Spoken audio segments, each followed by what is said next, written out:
Hey all! Amanda here for your sneak peek prediction video for our first night of semifinals for American Ninja Warrior Season 13. Again, I find myself in a position where I have too much info and not enough detail. As you all know, I have no affiliation with this show and have no insider information. I'm just a fan of the show and enjoy theorizing through each season. And that's basically what this video is going to be. A lot of theory. If anyone else out there has any ideas they'd like to pitch, please feel free to leave your comments below. This video may contain some spoilers, so please proceed with caution.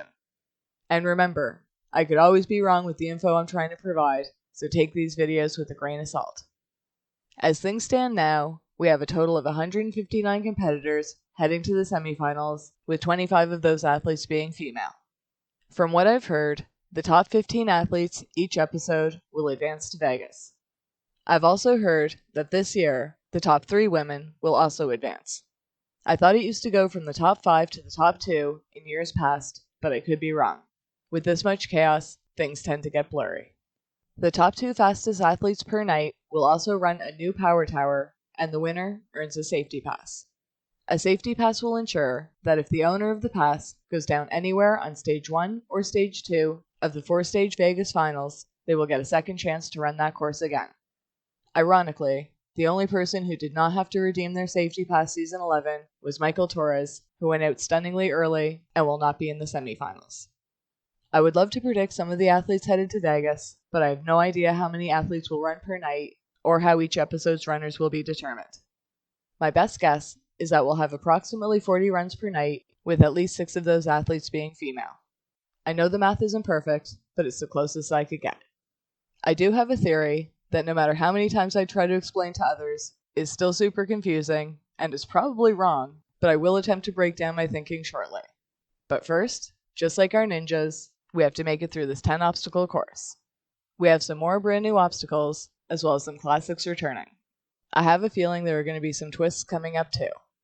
At the time of recording, I still have missing pieces, but once we see the episode in full, I will add a full description of anything I missed in my episode recap. We start with the shrinking steps, where athletes run up 5 steps, inclined upwards, that shrink in size as you proceed across. The gaps between steps also lengthens, and once you're at the end, athletes must jump out to catch a rope that swings them to the landing platform. Then, returning from Season 11, we have lunatic ledges. This obstacle consists of 2 boards, each with ledges underneath. Athletes must jump to the first board and grab the ledge with their hands while they build momentum. Then, they must jump to the second board, grab a handle with their hands, and land their feet on the ledge. Then they must maneuver to the backside of the board and swing to jump to the landing platform. Then, returning from last week, we have tilt-a-whirl. This obstacle consists of 3 boards shaped like upside-down triangles. The first board has a bar resting on cradles at the bottom. Athletes must jump out to catch the bar, then rotate the entire board 180 degrees, then lasso the bar to the second set of cradles on the second board. Ninjas repeat this task until the third and final board is rotated, where athletes then lasso to the landing. Next, we go back to the days of Suzuki with the always tricky spin bridge. Another deceiving balance obstacle, athletes must keep from getting tripped up as they run across 6 balls suspended by cords that allow them to spin. The balls also vary in height and size as you cross. I predict this one taking out some athletes tonight, and what's worse is that this is not the only balance obstacle athletes will be up against tonight. Then, we have our first new semifinal obstacle with the debut of wall-to-wall. This one is already reminding me of last week's new obstacle tilt-a-whirl, only harder. This obstacle consists of 3 panels, and the first 2 have a ledge for your feet and a ledge for your hands. Athletes must jump and land on the first panel, then maneuver at 180 degrees to jump to the second, smaller panel. They repeat the task a second time, but then once the second panel has been rotated, things get tricky. The last panel is very small and only has a hand ledge. And if that isn't difficult enough, once ninjas do grab the ledge, their weight will cause that small last panel to drop a few inches, causing a sudden drop and an even more sudden stop. That one little detail may make a huge difference. Then, as always, ninjas face the 14.5-foot warped wall. The mega wall is no longer in play. I'm not sure if ninjas will still only have 3 attempts to complete the warped wall. I would assume it would just cost some time, but who knows. Another staple to our semifinals course, we have the salmon ladder. Now a must in any ninja gym, athletes must thrust a bar up several sets of cradles as they pull themselves up the ladder. I remember the days when only the best of the best could beat this obstacle. Now athletes are jumping all 5 rungs in a single move. Look for exciting moments during this obstacle. Then, back from last year, we have corkscrew. I still can't believe more people didn't really damage their arms on this one. This obstacle consists of 3 rings positioned at the bottom of poles. Athletes jump up to grab the first ring, but in doing so, the ring begins to spin as the pole drops several feet. Athletes then must lache up 8 feet to catch the second ring and attempt to survive another ride down. They then repeat the task until the third dropped ring will allow them to dismount to the landing platform. Next, as our 9th position obstacle for the semifinals, we will have another split decision. However, the location of the obstacle isn't the only thing to change. Now, instead of deciding between 2 balance obstacles, ninjas are given the choice between the usual upper body strength challenge or the option of taking on another balance obstacle. It may save athletes time and energy as they head closer to a buzzer, but whatever balance obstacle is offered here, it's going to be a modified version, making it even more of a challenge than it typically is. I can't wait to see how this one plays out. Will the temptation of a shortcut come at too big a cost? For our first night of the semifinals, the balance obstacle is rumored to be the tuning forks, which has been around since season 10. It usually consists of 3 tuning fork-shaped boards that get higher and larger in size as athletes cross. Each fork spins, and athletes must keep their balance as they try to step from edge to edge. I don't know how it will be modified. Perhaps smaller forks and more of them to cross? I can't see them increasing the speed in which they spin. I have also heard that the upper body strength obstacle may be called the inverter, but at the time of recording, I have no other info than that. By the name of it, I'm guessing it's going to cause ninjas to move upside down across something. I'm thinking something like the Iron Maiden or the I-Cross Beam. Regardless, I'm sure it's going to be a killer. And, at the time of recording, I do not know what the final obstacle of the night is going to be. The last few years we've had things like the spider trap and elevator climb, so I can't help but think that it'll be something like that. I'm going to guess that athletes have to climb up several feet, either by using their hands and feet to push up against something, with the possibility of it changing over to a free rope climb at some point along the way. We could also have barriers athletes have to overcome on the ascent, like weighted doors. I can't see it being something as extreme as climbing on an incline or an angle, but with this show, who knows? If anyone has heard anything on our new course, or have theories on what we may expect to see, please leave your comments below. As for the runners, I don't know what to say. It's hard to predict who's going to advance when I have little to no information. Since we had an odd number of qualifiers every episode, I'm only estimating that we should see approximately 40 runs a night. So far, we've seen over 40 runs each qualifying episode, including digested runs, so technically, we should not have any semifinalists' runs cut. We'll see. If I had 4 lists of the 40 or so runners, I could easily make predictions, but I don't know who's going to run on any given night, so I don't know who will be competing against whom. I'm guessing we will not be working from the lowest ranking athletes to the top, because then we would just be knocking out a ton of top athletes episode 4 and letting lesser athletes advance episode 1. We would have the same problem if they were alternating seeding, highest to lowest. So with that being said, the best I could come up with for now is this. Please bear with me, this may only make sense to me. For this first semifinals prediction video, I'm going to say 40 athletes run tonight, and that they will include the top 30 who qualified from night 1, as well as the bottom 10 athletes that qualified from night 2. And I know what you're saying. This already doesn't work because not every episode had 30. I thought of that. So, for example, episode 1 had 32 athletes advance. 3 women on the leaderboard were also in the top 30, and we had another 2 women make it far enough fast enough to qualify. So, for this particular episode, I will use the 32 athletes from qualifier 1 and the bottom 8 of who qualified episode 2. That gives us 40. And for those paying attention way too closely, yes, I thought of that too. Since the addition of the women's board has been nothing but a headache for me since its introduction, why would it not cause me issues here as well? Like I said, the best I could work things is that we have 6 women run a night, on average, with the top 3 advancing. Episode 2 had all 5 women advancing in the top 30 leaderboard, so if I include the bottom 8 athletes from episode 2 in our first semifinals, we would have 9 women run. I know I sound crazy, but wouldn't it be even scarier if I was onto something? So, what I'm going to do, for this episode at least, is switch out those extra 3 women that would have been position 2, 3, and 4 amongst the women episode 2, and save them for a second night of semifinals, and use the next 3 men on that list. I'm working from the bottom of the list up, and I'm hoping that the pictures I'm adding will help. But I know. If, and that's a big if this theory works out, and a lot of the names I'm expecting to see tonight do show, I will continue to try this formula throughout, but I have a feeling I'm going to be way off, so from this point on, this is the theory I'm working with. The irony of this is that I could predict a bunch of ninjas advancing and not see any tonight. That's why these are theory videos more than anything else. Of the 40 athletes I've selected to focus on, here are the 15 men and 3 women I can see advancing to the Vegas finals. I've discussed all these athletes in detail in each episode they ran, whether they were shown or not, so if you want to remind yourself of where these ninjas came from and how they made it to this point, please check out my recap videos from episode 1 and 2. And remember, I'm not including all the athletes that advanced from episode 2. I just couldn't make a video about the 72 athletes I can see headed to Vegas. If my theory goes totally off the rails, I may reconsider that.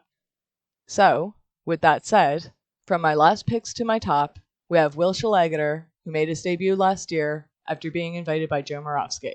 He made it to 20th place episode 2 when he went out on V formation. I remember wondering if he had a bad temper last year, but maybe he's just passionate. He was cut episode 2, but I could see him fighting to advance. Then, much like Will, Dan Wentworth had his run cut episode 1, where he took 20th position on the leaderboards.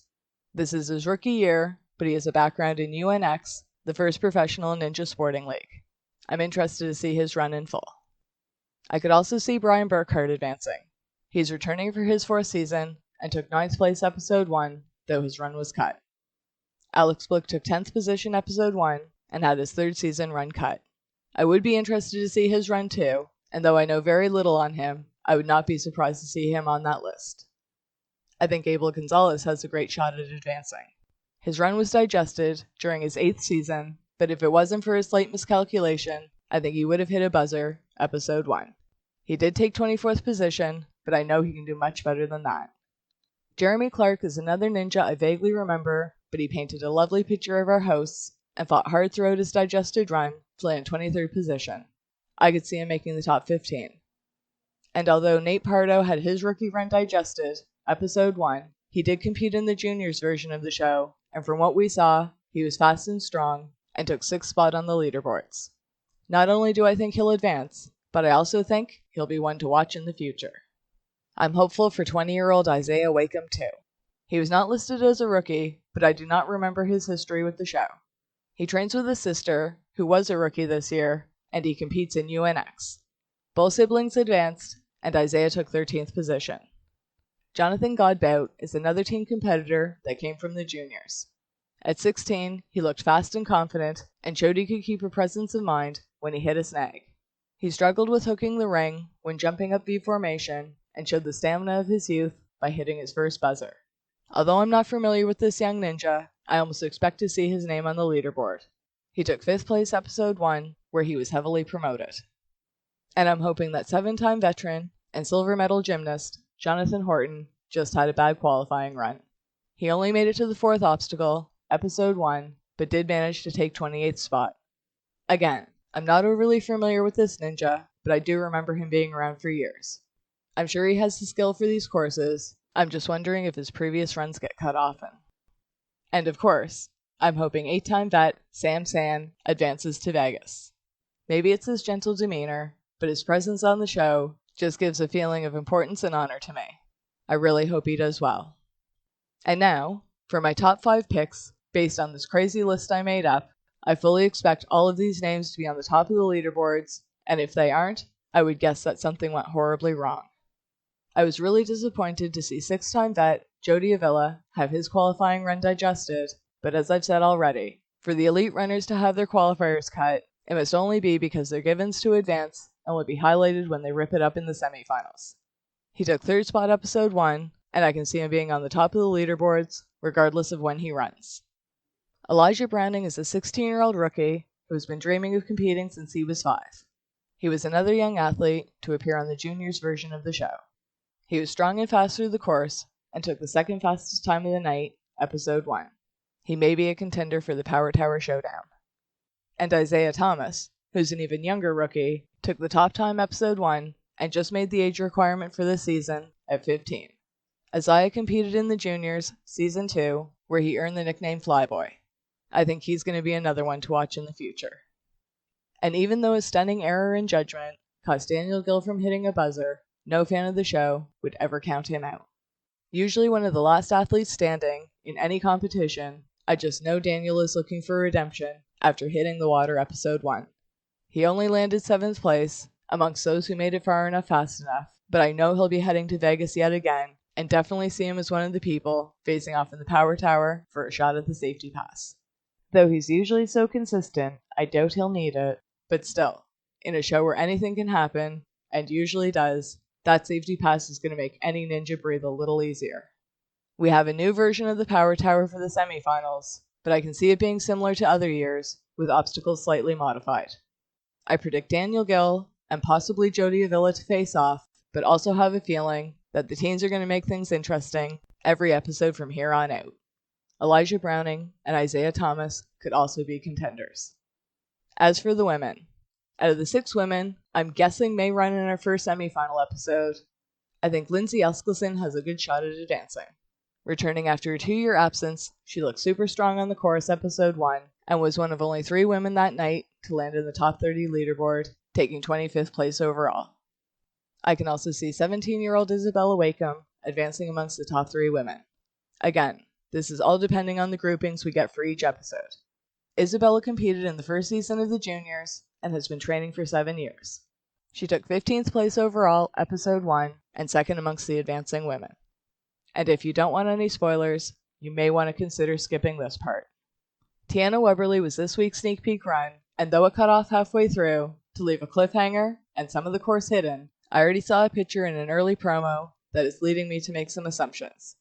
Of course, this could always be a red herring thrown in by editors to keep us off track, but even if Tiana was not highlighted, she will always be one of my top picks for women to advance. For those really paying attention, you may have already figured out that it was Sweet Tea on the new wall-to-wall obstacle, and watching her run was how I obtained the pictures.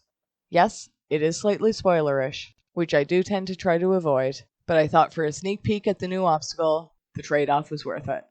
If I had been able to get more pictures, I would have. So, spoiler alert, I already know that she made it to at least the warped wall. That's where the video cut, so she overcame 6 out of 10 obstacles at least. An accompanying article I read mentioned her having made it to the 9th obstacle in seasons past, and I did see a quote-unquote promo pic when highlighting split decision, but I think this is a red herring. A picture I found before the season started made me think I found a picture from the semifinal split decision, as it showed Tiana, split screen, with one picture of her standing in front of Spin Bridge, and the other obstacle shown was Sideways, which is an upper body strength obstacle. However, Sideways is not listed as an obstacle for tonight's split decision, and Tiana is wearing a totally different outfit in this obviously doctored picture. Honestly, I don't think it was included to purposely deceive us, but more so, just to highlight what athletes would be up against. I hope Sweet Tea can make it to the 9th obstacle at least, and I would love to see her hit a buzzer, but as long as she advances, I'll be happy. So that's it. That's all I have for our first prediction video. I'll be making all the corrections needed in my recap video once this episode airs, and I have a feeling there are going to be a lot of corrections needed. And for the record, just in case this list gets nullified throughout airing, obvious picks for later runs include Joe Moravsky, who, if my theory is correct, may run night 2, RJ Roman and Amir Malik, maybe night 3, Jake Murray, Sean Bryan, Ethan Swanson, maybe night 3 or 4, and of course, Flip Rodriguez to end night 4, leading us to Vegas. My picking Megan Martin and Flex Lebrecq as my top picks for women advancing almost goes without saying. I would guess Megan would run night 3 and Lebrecq night 4. I also have a feeling that this is going to be the last episode of American Ninja Warrior that we're going to see for a while. The Olympics start this Friday, July 23rd, and I know NBC will be covering all the action. My guess is that we will resume with the second semifinal episode Monday, August 9th, but that is just a guess. I will have my prediction video for episode 7 up before airing regardless, and I'll do my best to keep you all posted. They'll probably even address this tonight. Hopefully, NBC features Megan Martin hosting the sport climbing events. Let us know who you're hoping to see tonight, and make your picks of those advancing, then remember to come back after airing to see how we all did and theorize on what may come next. And until then, enjoy the show! And, in a last-minute entry, some other names just confirmed to be running tonight include rookie Max Feinberg, Janique Levitt, and the Cowboy Ninja Lance Pekas. I think I'm going to make a last-minute switch in predictions and say Lance Pekas advances over Will Schlegeter and Janique Levitt advances over Isabella Wakeham. Surprisingly, a lot of other names I already mentioned will appear tonight. Hopefully, by the end of the night, we'll have a better picture of the breakdown. So again, until next time, enjoy the show.